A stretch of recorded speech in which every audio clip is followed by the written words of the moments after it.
Remember Waters, Form 5E? Angel-faced, hot-headed little sod, forever giving lip, but with a cheeky grin you couldn't help but like. Muddy Waters, always on the mitch and mad on guns. Had an uncle in Korea and a brother in Northern Ireland. I used to try and put him straight about the military, try to plant it in his head just why it was his country always needed him to fight its dirty little wars. Make him think about who throughout history was more likely to end up rich because of them, and who a forgotten hero and or dead. Vietnam, Suez, Cyprus, Afghanistan, the Falklands. Waters of a duck's arse.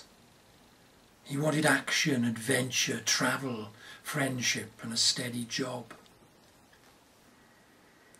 So when on Army Careers Day senior management sent for his class to go down to the hall, I wouldn't send them, kept them doing art instead. Not long after he left, then turned up in class one day in full regimental uniform, Trooper Waters, a man his school and country could be proud of at last.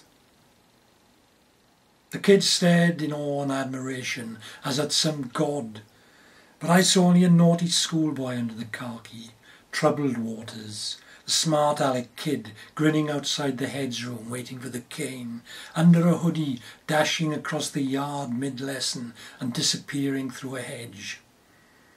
The kid, Mr. Payne, pastoral care, once upended and shook by the ankles, screaming and laughing and pleading to be let go, as his pens and fags and money scattered on the floor. That's years ago now, and waters on waters have passed through the system since then. If I open a door, his memory's still in the corridor, cooling off. And remember Brooksy, his bosom pal and faithful tributary, short and slight with freckles. Little Brooksy, who'd never said boo to a goose in years 1 to 4, the kid who Waters persuaded to join as well for company. He told me later it could easily have been him that copped it in Axis of Terrorland, because he was the one immediately behind Waters in the 12-man patrol through the streets of the quiet little hamlet whose name he didn't know, had never heard of before. Little Brooksy, watching his own and Waters' back when the sniper's bullet, fired by a kid almost exactly his age, struck Waters in the neck, and he fell out of life and luck. Still Waters, damned and deep and poppy crimsoned, like all the immortal cenotaphed and war memorial dead, from Port Said to Port Stanley to Helmand Province. Not knowing the who, the what, or the why of what hit him.